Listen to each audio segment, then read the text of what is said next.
Sports Nation continues live from Studio B and with a BYU Athletic Hall of Famer, a top 10 NBA draft pick, and soon-to-be Olympian, Jimmer Fredette is back on BYU Sports Nation. Jimmer, welcome back to the show. Hope things are going well. Let's start with a new venture for you, which was calling a BYU women's basketball game last Saturday. How was it to sit courtside and be the analyst along with Kristen Kozlowski and Dave McCann for BYU West Virginia? It was great. I really enjoyed it. It's a different dynamic being able to go out and to talk basketball during the game. And it's different than being in studio, right? Like you have to have quick spurts, 5 to 10 seconds, analyzing the game, and you have to be on your P's and Q's, right? You have to be you have to be on what's going on. You got to be aware of what's going on, trying to point out how it happened. You know, Dave is such a pro at teeing us up, and he did obviously a great job, and Kristen's been doing it for a while, and she's amazing and very knowledgeable of the women's game. So I was definitely the wheel that was lagging, but I thought I tried to do the best I could, and it was a lot of fun, something I'll definitely continue to do. They call him WD-40. Jimmer Fredette's on BYU Sports Nation. Let's talk about the men's game, also against West Virginia. An impressive double-digit road win. It was a quad 3, but it felt like a quad 2, Jimmer. BYU answered all the runs, had to with no Ali Khalifa, no Waterman's under the weather. Felt like one of the more impressive wins of the season. What stood out from BYU's win at West Virginia? Yeah, what a great win. First of all, those guys played hard. Anytime you get a road win in the Big 12, it's a big win because there's other teams that went into West Virginia, notably Kansas, that didn't get that win, right? So to be able to have BYU go in and get a win like that is incredible. What stood out to me was obviously a couple different things. First, Foose. Obviously, he played incredible, 24 and 9. Just was a beast down low, getting rebounds, being able to score. And he gives them that inside presence, you know, especially towards the end of the game, where if they need a bucket, they can throw it into him, and they have an opportunity for him to either score or kick it out to get an open three. So having that dynamic is very, very helpful at the end of the game. And then also, obviously, Dallin Hall's 12 assists. I mean, that's incredible to be able to do in college. Obviously, a career high for him, and just controlled the game, controlled the pace of the game.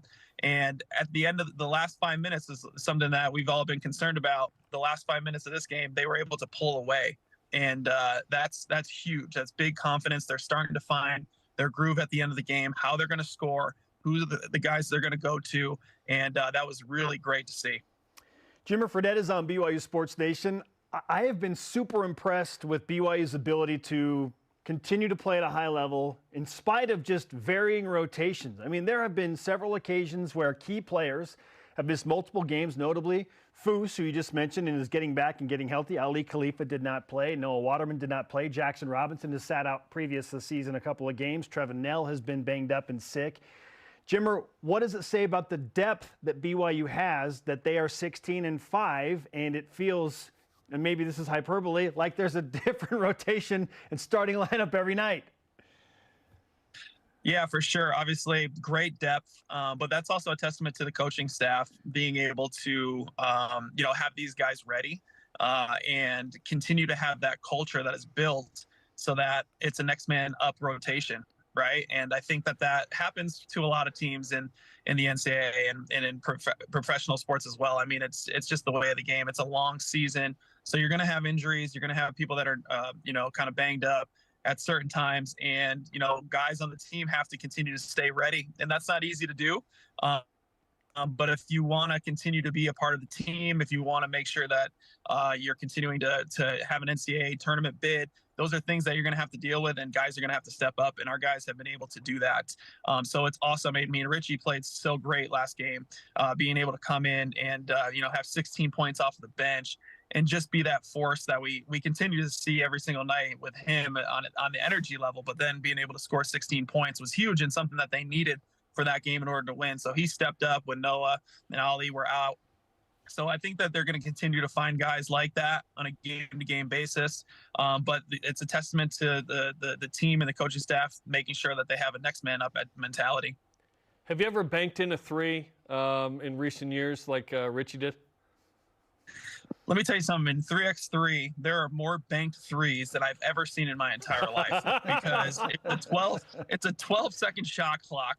And sometimes you're just hoisting that thing up. So I will definitely say that I banked a few threes in recently, and I was proud of them. Didn't call it, didn't care. I was like, it was going in, and I'm like, hey, that's how it works. The backboard is there for a reason, and you can use it.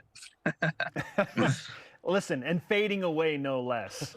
One of the most memorable threes I've seen all season for sure. Incredible. Okay, Jimmer. Great. BYU now gets Oklahoma, and it's always interesting when you have a two-game road swing, especially when you go to West Virginia. BYU chose not to come back to Provo, which I think is the right decision. They just stayed in Norman. They did a fireside. They get a short practice, and then they get an Oklahoma team who's kind of scrambling a little bit and looking for a big win of their own on their home floor. So what do you expect from BYU tonight against an ultra-motivated Oklahoma team?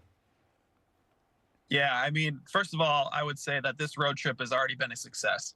Whenever you're able to go 500 on a road trip in the Big 12, that's in my book, that's considered a success.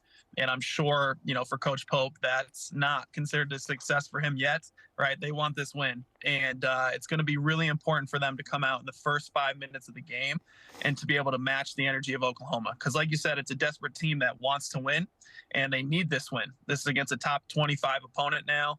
BYU's been playing great basketball. Oklahoma's trying to break into their stride, and it's not like they don't have a talented team. They have a very talented team that has been in the top 25. The guys that can play, they're well coached, they're experienced, they have highly recruited players. So these guys are going to be ready, obviously. But for BYU, I'm excited to see how they respond after a big win. They haven't been able to get 2 road wins in a row, at the in conference this season at this point. So it's going to be something that's a challenge. But I was glad to see that they didn't come home. They stayed in Norman, enjoyed all the great things that you can do in Norman, and were able to enjoy the fireside, which I'm excited about for them. That was awesome. I'm sure the people there love that.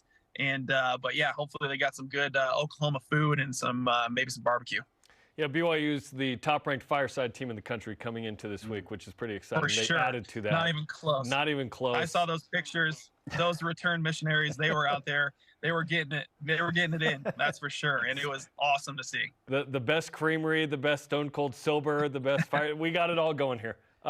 When it comes to getting over 500, BYU has a chance tonight, which is exciting.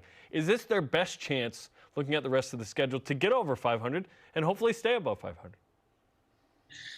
This next stretch probably is. You have obviously Oklahoma, and then you come back, you play Kansas State at home, then you have UCF at home, Oklahoma State, I believe, away after that. So you're in a stretch here of winnable games. Obviously this one tonight is going to be difficult at Oklahoma, but even at that point, then you have 2 games at home that are definitely something that are winnable games, and then you go to Oklahoma State. Obviously Kansas State just beat Kansas, so it's not like those are easy games by any means. UCF has already beaten us, so they have some confidence. But if you want to say this is the easiest part of the schedule, it probably is, even though that's not a word that you should be using in the Big 12, easy. So everything is going to be difficult no matter what. But looking at the schedule, it's probably the best part of the time to be able to get over 500. And then at that point, it's just about being consistent and trying to continue to win the games that you should. And so we'll see. It's definitely an opportunity for them, but they have to focus in on tonight. And if they can get tonight's win, they have a really good head start for that.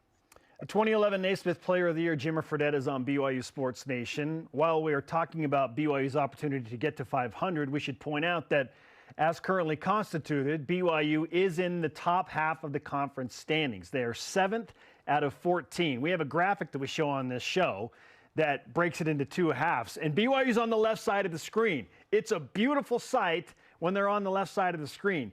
Jimmer, what will it take for BYU to remain there in the Big 12? How many games they need to win? I'm kind of looking at like 9. Do they need more than that to finish in the top half of conference?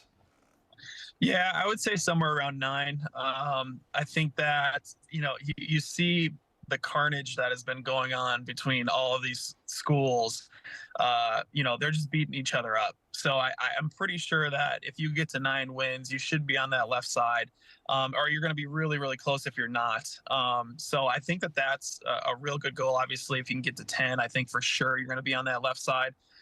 But getting to 9 would be a great start, coming into a Big 12 conference where we did not think that it was going to be this successful on year 1. So I think that's the goal, to be able to get to 9 to 10 or 10 wins. I think that's a clear path that they could do that.